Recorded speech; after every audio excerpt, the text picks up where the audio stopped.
Olá, bom dia. Transtorno de ansiedade e depressão passaram a ser assuntos tão recorrentes que parecem comuns em qualquer roda de conversa. E não é à toa, não. O Brasil detém o maior número de registro de casos de transtorno de ansiedade no mundo. É de espantar, né? Não é à toa também que janeiro foi escolhido para ser um mês branco, um mês de chamar a atenção sobre esses problemas, sobre as doenças mentais. E é sobre isso que nós vamos conversar no programa de hoje. E quem vai falar comigo sobre isso é o doutor médico psiquiatra Rui Palhano. Bom dia, doutor Rui. Bom dia, Elda. Prazer imenso estar aqui com você mais uma vez. Prazer imenso em recebê-lo mais uma vez. A gente fala que as doenças mentais, acho que até pouco tempo ainda eram consideradas tabus. Mas hoje a gente já deu um passo, assim, vamos dizer assim, no sentido de desmistificar esses assuntos e trazê-los para um tratamento como se traria qualquer outra doença? Isso mesmo. Você puxou um assunto importantíssimo pelo seguinte, porque na realidade, apesar de todo o avanço que houve desses últimos 30 anos para cá no enfrentamento da doença mental, da doença psiquiátrica, apesar disto, ainda permanece sendo um grande tabu, um grande preconceito, ao ponto de atrapalhar, inclusive, o próprio tratamento do enfermo. Sim, sim. Essas doenças psiquiátricas, todas elas, quanto mais precocemente você tratar, melhor. Com certeza. Quanto mais tardiamente você tratar, pior. E o que acontece? Às vezes o preconceito impede que o pai, que a mãe, que uma família leve seu enfermo para um psiquiatra. Por quê? Porque aquilo é carregado de mitos e de fantasias. A gente ainda tem vergonha. Enquanto isso, a doença está evoluindo. A doença não tem vergonha. Não tem nada disso, ela vai evoluindo pelo caminho natural dela. Dá para notar essa evolução da doença por conta do preconceito? É evidente, a gente vê isso no dia a dia. Por exemplo, eu completei esse ano 40 anos de formado. Certo. 40 anos lidando diariamente, todos os dias, com doença mental. E você vê casos em que se essa pessoa tivesse sido anteriormente tratado e não fora os preconceitos, teria outra evolução. Outra evolução. E às vezes uma pessoa crônica, já em estado final, residual, que a gente chama. Por quê? Porque não houve um tratamento adequado no tempo correto, no período correto. Quer dizer, quando a gente busca o apoio, é quando a coisa não tem mais jeito. Não tem mais jeito. Eu já fui para um clínico, que, com todo respeito aos outros especialistas, mas cada especialista sabe daqui que está fazendo. Da sua área, sim. Como é que eu vou tratar uma epilepsia se na cidade daqui está cheia de neurologista? Então tem que mandar para o neurologista, porque quem trata a epilepsia predominantemente são eles. É por isso que tem as especialidades, né? As especialidades, isso mesmo. Para cada um cuidar da sua área. Até porque se cada um cuida da sua área, o tratamento, eu imagino, fica mais eficiente. É evidente, é isso que eu estou chamando, exatamente isso. Aliás, esse é o chamamento da OMS, a Organização Mundial da Saúde chama muita atenção. No enfrentamento dos preconceitos, no mundo todo, o carro forte é o reconhecimento disso. Quanto mais tarde você tratar impedido pelo preconceito, pior é a evolução da doença. Aí, quando a gente fala de doenças mentais, isso é vamos dizer assim, isso é um mantra para qualquer doença, né? Quanto mais cedo você procurar, mais cedo você vai ser tratado, mais cedo você vai ficar curado. Isso mesmo. Quando se trata de doenças mentais, eu acredito que a coisa ainda fica um pouquinho pior. Porque a doença mental, vamos dizer, ela é mais relativa, ela é mais subjetiva, ela está mais escondida, vamos dizer, mais subliminar. Mais subliminar. Quando você procura esse tratamento, que você não chega cedo, mas a pessoa sabe quando ela está precisando? Mesmo sem procurar o tratamento? Ela sabe. Boa parte das doenças psiquiátricas, elas cursam com lucidez de consciência. Então você tem autocrítica. Sabe que você não está bem, que você está passando mal, que você, se procurasse ajuda, sairia disto. Tem essas consciências. Tem um grupo de doença mental que é a abolição total da consciência. Um quadro psicótico, você não tem consciência da própria doença. Sim. Agora, o que acontece? Só para acrescentar aqui um detalhe importante, dentro do que você comentou, a doença mental, ela evolui conforme todas as outras doenças humanas. Quer dizer, se eu digo que alguém tem uma esquizofrenia, tem uma depressão, tem um pânico, tem uma síndrome de despersonalização, esses quadros clínicos todos, elas vão cursar semelhantemente a todas as outras doenças. Você vai ter um diagnóstico, vai ter um quadro clínico, vai ter um curso, vai ter uma evolução e vai ter um tratamento. que nem todo, que nem a tuberculose, a hepatite, Que câncer, nem qualquer AIDS. outra. É uma doença. É uma doença como outra qualquer, não tem nada de especial. Então por que ela vem carregada de tanto preconceito? A primeira coisa foi o desconhecimento. A base do preconceito está na ignorância, está no desconhecimento. Como todo preconceito. Como todo preconceito. O que acontece? Pelo desconhecimento você consegue antecipar um conceito equivocado sobre aquilo que na realidade não está acontecendo. Então, com a evolução do pensamento psiquiátrico, tudo esses 30 anos para cá, 40, 50 anos, a coisa foi se descaracterizando. Hoje você tem uma ideia melhor de como é que a doença surge, como é que tem uma depressão. Por que eu posso ter depressão e outras pessoas, às vezes, passando pelo mesmo problema e não tem nada disso. Então, essas particularidades, essas nuances da etiologia, da etiopatogenia, de como essas doenças aparecem, é que dão um conhecimento científico sobre isso. Então, isso demoliu muito os preconceitos. Entendi. E por que a gente ocupa este lugar nada honroso dos primeiros lugares, transtorno de ansiedade e depressão? Transtorno de ansiedade, sim. Depressão também? Depressão, nós somos o 5º país do mundo com o maior índice de depressão. Nós temos 5,6% da população brasileira tem depressão. É surpreendente. E 13,8% tem ansiedade. Porque você falou no início, você chamou a atenção. O Brasil detém o maior índice de transtorno de ansiedade do mundo. Tem fatores que justificam essa sociais. posição? Fatores sociais? Essas doenças todas, em geral, elas têm uma epidemiologia, têm uma incidência geral da população. Por exemplo, depressão, tantos por cento. Pânico, tantos por cento. Os fatores psicossociais é que acabam agravando isso. E esse país aqui, nesses últimos 15, 20 anos, entrou numa conturbação social e econômica tremenda, né? Isso é verdade. Isso abalou com os afetos da população, com o emocional da população. A situação social ou econômica de um país, ela pode determinar muito o comportamento dos seus habitantes. Da saúde mental. Da saúde mental, é verdade. Isso mesmo. E muito. Então nós estamos ferrados. Por isso aqui é isso mesmo. Esses índices assustadores de transtorno de ansiedade não eram assim há 30 anos atrás. Nós tínhamos mais ou menos um índice de 7 e pouco por cento, iguais a mais ou menos os países grandes do mundo. Hoje nós ainda temos isso. Então, o fator psicossocial, que a gente chama, e sociocultural, é predominantemente influenciador da saúde da população. Isso a gente vocês podem perceber em outros países na mesma situação do Brasil também? Tem Muitos outros países. O Brasil tem o primeiro lugar, seguido do Brasil, por exemplo, nós temos os países ricos do mundo, os Estados Unidos, por exemplo. Os índices são assustadores também, de depressão, de ansiedade. Embora hoje esteja num apogeu econômico, né? Talvez a economia do americano hoje seja mais exemplar que tem na face da terra, cresceram muito nesses últimos anos. Mas a nossa está aí, nós temos 12 milhões de desempregados. Como é que está a saúde mental de um desempregado? Pode estar igual a nós que estamos empregados, recebendo nosso salário? Não pode. Não pode, é verdade. As privações sociais, essa insegurança brutal, a gente assiste pelas redes de televisão, todos os dias, crimes, feminicídio, homicídio, suicídio, aumentando as taxas no Brasil. Vamos já falar sobre esse assunto. Aumentando, você vê que está no Ceará, a situação terrível. Isso que eu ia dizer. Como é que está aquela população? Como é que está aquela população? Mas aí você pensa o seguinte, aquilo está acontecendo no Ceará, ele afeta de uma forma geral todos os habitantes. Todos? Isso para que você entre vamos dizer, nessa ladeira que leva a ansiedade, a depressão, você tem que ter características pessoais que te possibilitem isso. Perfeito, uma certa vulnerabilidade, uma suscetibilidade. Precisa ter isso. Sim, isso mesmo. Porque senão todo mundo ficava doente. Depressivo isso mesmo. Abalado de uma vez, mas isso as mesmo. Particularidades pessoais é que fazem com que você desenvolva isso. Isto mesmo. Então tem os fatores psicossociais frustrantes, desagradáveis, ameaçadores, e a sua suscetibilidade. Se eu não for suscetível, esse impacto aqui vai ser menor. Vai ser menor. Se eu for suscetível, vai ser imensamente gigante. Entendi, mas sobre isso a gente vai falar no próximo bloco, a gente vai fazer uma pausa aqui, vamos só tomar um cafezinho e a gente volta já. Um minutinho só.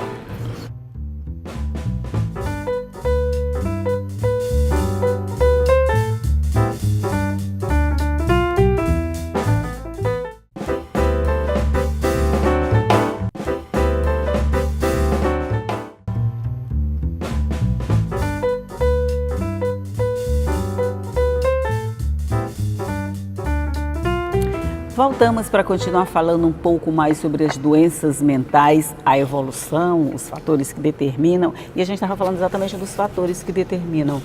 Numa família, por exemplo, doutor Rui, eu e meu irmão ou minha irmã, a gente pode ter características pessoais tão diferentes, apesar de termos a mesma genética, vamos dizer assim, que um desenvolve e outro não? Isso mesmo. Ou todo mundo pode ficar suscetível? Não, essa vulnerabilidade é muito particular, é muito pessoal, é de cada um de nós. Você pode ter 5 irmãos, mas com vulnerabilidades para ter doença mental diferentes, uma da outra. Por exemplo, em uma família que tem um dos pais doentes mentais, você herda uma possibilidade X. Se são 2, pai e mãe, com essa tendência, você vai dar um pouco mais de X. Um pouco mais. Se você tem pai, mãe, avô e bisavô com doença mental, então essa herança, ela está ligada à tua antecedência. Entendi. E é uma vulnerabilidade aleatória. Então a gente pode dizer que ela é genética, ela é um pouco genética, determinada pela genética? Genética. As grandes doenças psiquiátricas têm bases genéticas. São herança, isso já está catalogado, já está identificado há muitos anos. Ai, meu Deus, então a esquizofrenia, transtorno bipolar. Você não herda 100% da possibilidade, é o que você estava dizendo. É da possibilidade do desenvolvimento daquele transtorno. Entendeu? Quer dizer, tem a possibilidade de. Pode não desenvolver ou pode desenvolver. Os fatores psicossociais vão influenciar, inclusive, na manifestação clínica dessa doença. Eu posso ter um ambiente desfavorável e uma genética favorável. E não ter a doença de conformidade semelhantemente a outros transtornos. Por quê? Porque eu vivo num ambiente favorável, que me protege. Se eu vivo um ambiente desfavorável, cheio de frustrações, de privações, etc., embora eu tenha herdado uma tendência discreta, isso pode ser pode potencializar a situação. Então, fatores genéticos e fatores ambientais, eles se completam ou se descompletam, vamos dizer assim, né? Isso mesmo. A evolução desse tratamento ao longo do ano, ao longo dos tempos, a gente evoluiu bastante, porque antes eu lembro é ótimo, né? Antes, a gente ouvia falar que os tratamentos eram os piores possíveis, tinha choque, tinha aquela coisa toda. Hoje a gente não tem mais essa situação não, né? Hoje a gente tem um tratamento como qualquer outra doença. Como qualquer outra doença, a evolução da psicofarmacologia, que era que mexe com remédio, os medicamentos cresceu demais. Sabe, para você ter uma ideia, a partir agora desse ano de 2019, nós teremos uma medicação que ela é injetável, uma injeçãozinha desse tamanhozinho, aplicada no músculo, e você protege seu paciente com esquizofrenia por 3 meses. Hoje nós já temos uma que você protege por 30 dias. Aplica uma injeçãozinha, ele fica 30 dias sem tomar remédio. Só aquele. Agora, em 2019, será lançado para 3 meses e até 2021 para 6 meses. Que bom! Então você pega uma injeção desse tamanho, joga no músculo e seu paciente não tem que tomar mais remédio. E esquizofrenia, os tratamentos de prevenção para depressão, como carbonato de lítio, por exemplo, são fabulosos, são remédios que evitam que a doença apareça. Então, o que se faz hoje assim em matéria de tratamento? Você trata o paciente da crise, recupera esse paciente em 100% das vezes e outras vezes você vai impedir que a doença apareça. Prevenção de recaída. Então, são os 2 grandes procedimentos universais. Então, houve um crescimento gigantesco. De quando o senhor começou para cá, você está há 40 anos já, o senhor acompanhou essa evolução toda, né? Toda essa evolução e participei diretamente do processo, até político. O processo da reformulação da psiquiatria contemporânea, o surgimento desses CAPs, enfim, isso tudo eu participei assim de forma bastante presente. O senhor sabe como é que a coisa foi tratada ao longo desse tempo para dizer, a gente agora está no nível que pode se dizer, nós estamos no caminho certo. No caminho certo. Tem algumas falhas grosseiríssimas, sobretudo na política de assistência à doença mental. Eu acho que agora o Brasil está começando a enveredar para uma outra era. Porque nós passamos 30 anos aqui mergulhado no único sistema de atenção, que são os CAPs, e não tinha mais nada.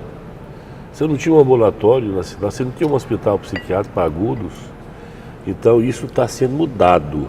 essa última proposta de política de saúde mental brasileira ampliou mais a possibilidade de você insurgir contra essas doenças. Mas, por exemplo, a atuação do CAPS, ela é fundamental nesse processo? Eu diria importante. Importante, tá? É importante. Fundamental seria se o CAPS tivesse outras ferramentas e não só uma.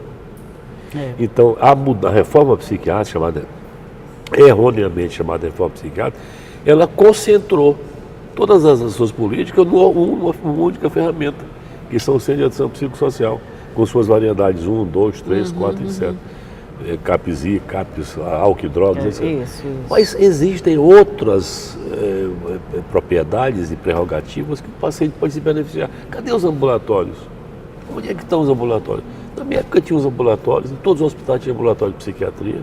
Você tinha um psiquiatra lá para atender a população. Agora você concentra tudo no CAPS, você para ter acesso ao CAPS é um tormento. Nem todo mundo tem CAPS, só no Maranhão, se tiver 50 CAPS é muito. É verdade. Então, isso essa dificultou deficiência. muito. Você não tem um hospital de agudos, a não ser um hospital público. E o nosso aqui em São Luís. Mas você tem que ter um hospital de agudo, o paciente Quer que dizer, quer uma se demanda suicidar, imensa que afunila para um tratamento de uma acessibilidade muito restrita. Restritíssima, que não abrange a demanda da população. Então, eu acho isso um gargalho muito ruim. Com certeza, porque a gente pode dizer assim, se o senhor está falando que houve uma evolução no tratamento, que houve uma evolução nos medicamentos, na forma de tratar a coisa, mas em contrapartida nós temos um aumento no número de suicídios. Isto mesmo. Quer dizer, são duas coisas andando na contramão. Por isso o sistema político não atende todo mundo. Então qual é o programa que nós temos assim efetivo na política pública sobre suicídio? Nenhum. Não temos, Não temos uma. Agora, uma época dessa, através do próprio Conselho, nós entramos em contato com o anterior secretário de Saúde do município e propusemos que todas as ocorrências de suicídio que houvesse nos socorrões fossem encaminhadas por um grupo de especialistas para poder cuidar dessa pessoa. Então eu tentei suicídio e tive a felicidade de não morrer lá no socorrão. Isso. Fui atendido, devidamente, me salvaram. Mando para casa. Manda para casa. Vão tentar de novo, porque quem tenta suicídio não tem a má sorte de morrer, pode tentar novamente. Até porque no hospital ele não foi tratado desta doença, ele foi tratado da questão física que aquela ocorrência proporcionou. Agora, custava o município dispor de uma equipe mínima de especialistas que saibam o que vão tratar, acolher aquele enfermo, orientar a família, tratar decentemente. Você impede que essa pessoa se mate de novo. É o que já seria um paralelo com o que acontece já com violência contra a mulher. Que a mulher chega no hospital, já recebe um tratamento diferenciado e encaminhado para uma equipe especializada, né? Seria mais ou menos a mesma coisa. Analogamente seria isso aí. Ok, sobre isso nós vamos conversar no próximo bloco. De novo, vou fazer um rápido intervalinho, mas você já sabe que eu volto logo, é só um minutinho.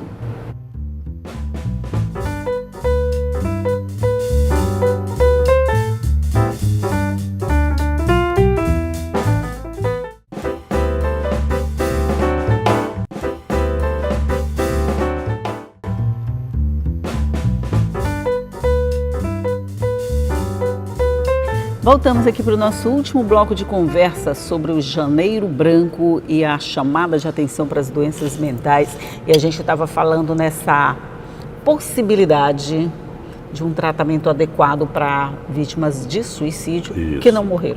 Que não morreram. Que não morreram. Se houver a possibilidade da gente ter, a exemplo do que a gente falou no bloco anterior, como acontece com a violência contra a mulher, com o feminicídio, essa coisa toda, a gente pode sonhar com essa possibilidade? Olha, nós iríamos intervir no fator mais preponderante que determina o suicídio, que é outra tentativa.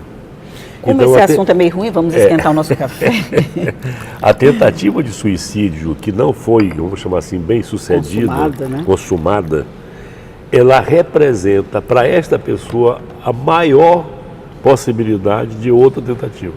Ora, se eu intervenho nisto politicamente através de uma saúde pública, eu vou impedir que as pessoas voltem a se matar. E é simples, não tem mistério. É o que você comparou justamente com a política da mulher.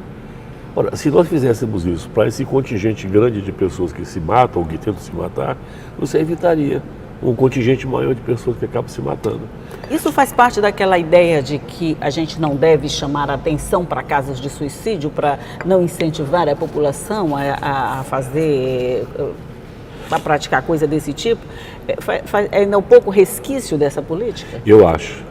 Esse assunto se manteve, por exemplo, sob sigilo sepulcral durante quantos anos? Mais de 100 anos. Ninguém falava de suicídio, acreditando erroneamente que falando sobre suicídio, você aumentaria o contingente de... Mas assim por que não demonstrou se que não aplica isso a hoje. outras doenças? Tipo, se falar sobre a violência contra a mulher, isso está incentivando a violência contra a mulher. É um Se mito. falar sobre isso, está incentivando. Não é o contrário. Se eu disser bem ali tem um perigo, isso evita que as pessoas passem pelo perigo. Evidente, essa que é a lógica atual. E o mundo está chegando a essa conclusão. Essa coisa de você deixar sob segredo, sigilo de Estado, não pode falar disso. Isso é mito, isso é um arranjo ideológico. Não A gente funciona. já está mudando, graças a Deus. Estamos mudando, né? e graças a a gente já divulga. A imprensa. Eu acho que no momento em que a imprensa começou a desmascarar isso e abriu com responsabilidade esse leque, a sociedade está mais preparada para lidar com isso do que a ignorância. Do que ficar todo mundo querendo saber sobre não pode tratar disso, porque senão você não pode falar de masturbação na escola, porque senão sai todo mundo se masturbando. Pois é. É ridículo tem isso, coisas né? assim que você entende. Por que acontece desse jeito num determinado segmento da saúde pública, desse outro não acontece, porque é errado. O que é certo aqui é errado ali, né? E, enquanto isso, os números de suicídio continuam aumentando, né? Revelado pelo próprio governo brasileiro agora, em 2017, mostrou que houve um índice de torno de 2 e pouco por cento da incidência de suicídio da população brasileira. O que é que se atribui isso? A inexistência de serviços especializados para tratar disso, ainda os famosos e inúmeros preconceitos sobre o suicídio e a inexistência de uma política regional. Os municípios não têm política pública, os estados não têm políticas públicas, tem uma política nacional que foi instituída recentemente. Foi boa, foi uma evolução, foi. Mas é preciso que os estados também se incorporem nisso, criem suas políticas estaduais e municipais de prevenção de suicídio. Essa não é uma realidade de jeito nenhum, né? A municipalização desse tratamento. Não é. Nem tratam disso, infelizmente. É mais ou menos com relação à droga. Quer dizer, qual é o estado brasileiro e qual é o município? Porque 98% do Brasil, dos municípios brasileiros, tem problema com crack. Viaje por aí e veja quais são os municípios que têm uma política voltada para a crack. Nenhum. Para álcool, para alcoolismo, não tem. E existe uma demanda cresce exponencialmente. O mercado cresce exponencialmente, enquanto os traficantes chegam em qualquer ponto do estado, o atendimento não chega nesses pontos. Não chega, é isso aí. Essa defasagem entre a política pública e as realidades é que devem ser modificadas assim no meu entendimento. Uma adequação melhor, mas justamente. Você não acha que a gente está perto disso? Eu acho, mais perto do que longe. Mais longe eu digo. Sim, graças a Deus. Mais longe já tivemos. Já tivemos, né? Eu acho que nós já estamos, ainda falta um pouco, muito tempo ainda. Mas eu falo assim, porque a gente já avançou na questão da conscientização, tanto que se tem um mês de chamar a atenção, a gente já avançou na questão do tratamento, dos medicamentos, a gente já está avançando em tudo. Já então a gente avançando. pode sonhar com a possibilidade de uma municipalização de tratamento de doenças mentais, onde todo mundo tem acesso, pelo menos quase todo mundo, vamos pensar assim. Eu acho que sim. Essa nova proposta política de saúde mental brasileira, que foi recente, né, em 2018, inclusive uma proposta do Osmar Terra, que hoje é ministro do presidente Bolsonaro. Assumiu agora a ministro das Relações Sociais, o ministro social, né, do governo. E o Osmar Terra foi que deu o parecer favorável, emitiu o projeto de lei e que foi aprovado na Câmara e no Senado e que hoje mudou o cenário da política nacional, prevendo inclusive ambulatórios, prevendo a existência de um hospital de pequenas internações para agudos. Então houve uma evolução, assim, no meu entendimento, bacana e interessante. Eu acho que assim você evoluindo devagar até chegar lá. É uma evolução muito lenta, né? Lenta. Se levar em conta o preconceito, a todas essas questões que dificultaram muito o início desses tratamentos, a gente já trilhou um bom caminho. Bom caminho, não tem a menor dúvida. Se o senhor pudesse dizer assim, Isso aqui, se feito agora, a gente teria um avanço muito grande. O que seria uma medida assim, simples, não sei se existe simples, rápida e fácil nesse caso, mas... Em matéria de saúde mental, eu proporia uma amplificação de uma rede de atendimento mais seria essa rede de disponível para a população. Um suporte para as pessoas. Um suporte de atendimento. A pessoa teve um problema psiquiátrico, que ela tivesse certeza que iria ser atendido com uma certa rapidez naquele local, ou naquele. Uma rede que funcionasse assim de forma adequada para atendimento. Para prevenção, eu acho que uma coisa importantíssima é começar com as unidades básicas de saúde. Desde a UBS, esses técnicos bem preparados, bem treinados, identificar as ocorrências de distúrbios psiquiátricos e desde cedo começar a tratar. Então, em matéria de prevenção, acho que uma política básica para o atendimento de saúde seria fundamental. E para assistência, ampliar essa rede de atendimento. Como acontece em todos os casos, a prevenção e o tratamento são os dois pilares para levar essa pessoa a uma vida saudável mais tarde. Isso mesmo. Não tem como escapar disso, não. Não tem como ou escapar. Ou você previne, ou você vai atender. Ou vai atender, é isso mesmo. É isso aí. Se você não preveniu, mesmo assim você atende bem, isso. A gente pode chegar a um bom resultado. Agora, se tiver os dois, aí a população aí valeu, né? A população aí tá valendo, sofrer né? muito. Mas a gente ainda vai ter muitos janeiros brancos, a Se gente Deus ainda vai quiser, ter se Deus muita quiser. conversa sobre isso. O bom é que a gente já pode conversar sobre isso, né? É verdade, a gente Ana. pode levar para a população esses esclarecimentos, coisas que antes a gente não podia fazer, Não se a gente não podia. tinha, era proibido. Tinha política do jornal de que a gente não podia fazer isso, que a gente não podia falar sobre aquilo. Hoje a gente já pode, então já é um caminho andado. Isso que a informação é uma ferramenta muito poderosa, Aliás, né? eu te digo com toda sinceridade, não fora o jornalismo, não fora a imprensa brasileira, e que nós devemos muito, em todos os sentidos, sobretudo na área assim, da evolução social e política, a coisa era pior, era bem pior. Graças a Deus nós temos essa empresa, e aqui muito dignamente representada por você, que nos ajuda muito nisso. Eu sempre digo, te agradeço muito assim pessoalmente, que você possibilita no seu programa essa possibilidade, nos dá a possibilidade de tratar disso.